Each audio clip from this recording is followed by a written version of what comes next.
Alright, part 4, guys. Go on with your rant, Michael. I'm not ranting anymore. Well, Okay, so please. another big thing I wanted to say is for preparing. Um, I want to talk more about like the technical side of it now, like getting your equipment ready, getting your props and costumes ready if you're going to use them.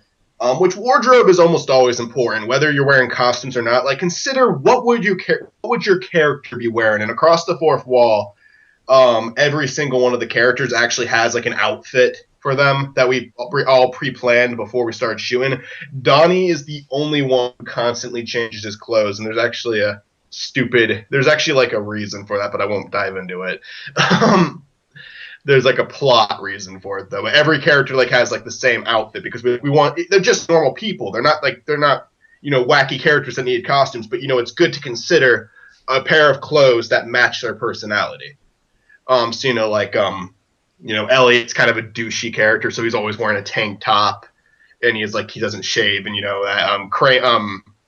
Kramer is kind of a sarcastic asshole too, so he's just like he wears a shirt with some sort of logo on it. It's like not he doesn't dress up nicely, it's just a normal suit. But then you have Chadwick who dresses up and he like wears this flannel shirt and a black shirt underneath. He's like an actor, and it like kind of fits his personality better. So wardrobe is always important. But one thing that I recommend is if you can do this, this is awesome. But this is like something that just came to me by luck. When my brother moved out of the room, because he actually they built a room in the basement that he would live in because he wanted to. It wasn't like my family made Eric live in the basement. No, he wanted to do that, so they did it. And once he moved out, my parents told me I could use that room to put my props in. So I have a prop room now with all my costumes hung up in the closet, props like set up in the room. And for the longest time, it was the most unorganized mess ever until we officially made a list. Me and Tariq came over and we organized the room together. And then we made like this big list, like this basically this catalog of everything in the prop room. And we like had like what we had like we labeled the boxes and we put like a list of what items are in this box, and we know where everything is now. And whenever we have a big shoot day, we'll take a piece of paper out and write down every single prop and every single costume we need, because this used to happen to us all the time where we'd go like deep into the woods with the costumes Hmm. and we'd start filming, and then we'd realize we forgot like one or two things Oh. that have to go all the way back up, and normally it would just be me and they would stay there Well, with how the many camera. props do you bring with you per thing? Depends. For Okay. example, today well, actually, I'll tell you the example that we had to redo it. We had one of the scenes where Forrest Gump and the Ghostbuster both appear. Hmm. And in this scene, we needed the Ghostbusters outfit, Forrest Gump's costume. The what's what's the thing that they used to suck the ghosts inside? I'm so The thing. The abortion vacuum. vacuum. I don't know. Like No, no, I not know I just the should. vacuum. I know it's not called. It's like the proton pack. Proton No, pack. the abortion vacuum. So episode 2, we've made an abortion joke. Episode Um, 2. More like what was episode cancelled.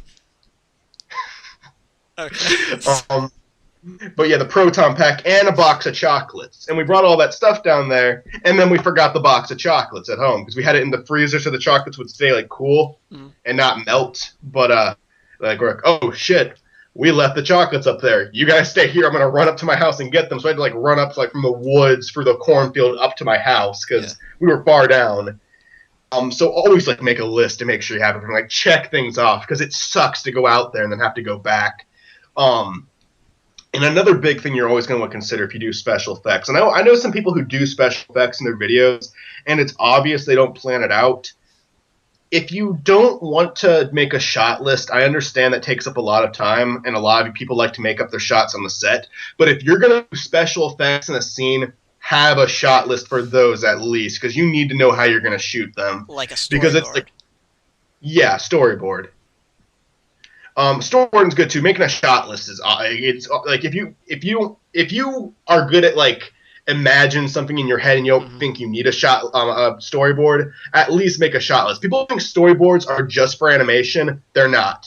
They're Yeah. absolutely That actually reminded me because like I had this sketch I haven't worked on in a while, but I had like this fight scene in it, and I know for a fact, like, if I wrote down like, oh, he punches with his right arm in a way that's like that, no, like that's not gonna work out. So if I was thinking like maybe if I get a bunch like, uh, these things, sticky notes, I guess, Yeah, do a um, storyboard. stick figure drawings of the Yeah, fight and you can do scenes, stick figure drawings. That's fine. and it could work, for like to remember how exactly you want it. Because if it's like if you do it from memory, it's gonna kind of be subpar, and it's gonna be like it's okay, but it could have been better.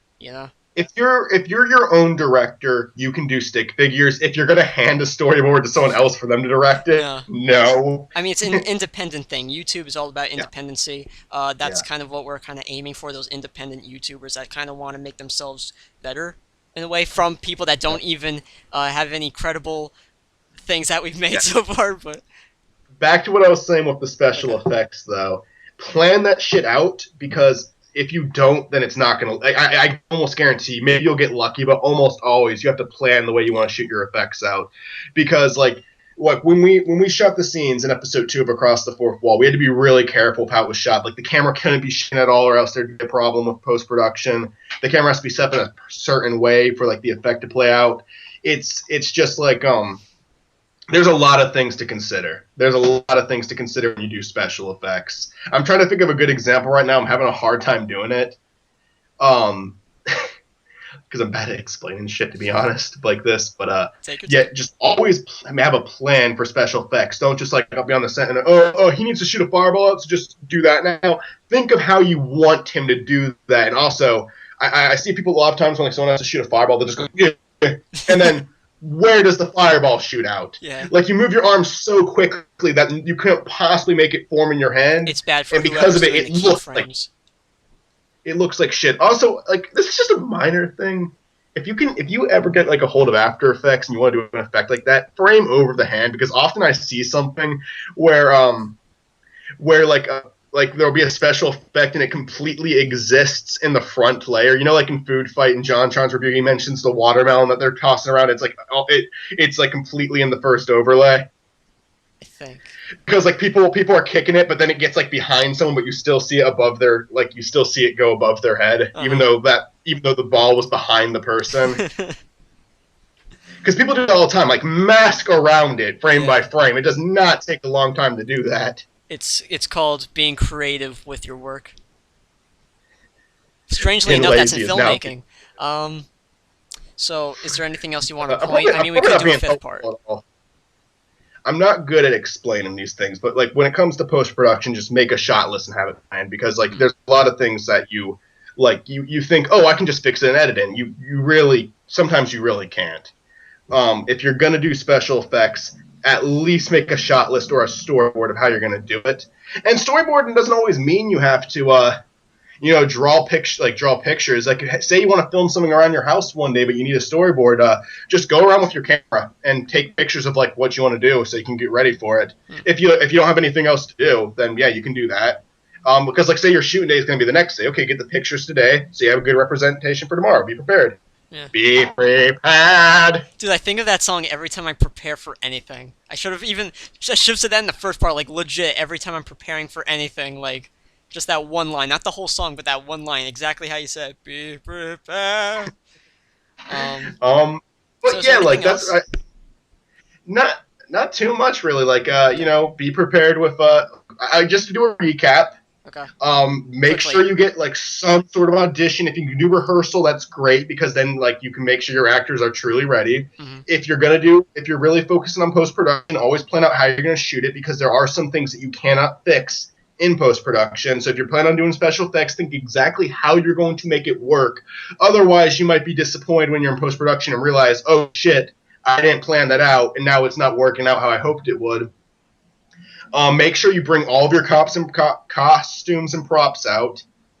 And make sure, like, so you don't forget anything at the house and have to go back. Once we had to actually drive back to the house, too, because we drove to a place and then we realized we forgot something at my house. Like, that's how bad it used to be. It doesn't happen anymore, but it used to happen all the time. So make sure you have everything. I'd say that's the most important thing. Just really make sure you're ready for everything. That's really it. And Like, have one final everything thing, on you. And one final thing, always make sure that whenever you're doing a podcast, always have at least one episode about the Holocaust. Well, I'm Zachary Ian Folkman, and that's Michael He's Venus. Jewish, okay? He's Jewish. It's okay. Good I'm day, not. I can't everybody. say anything.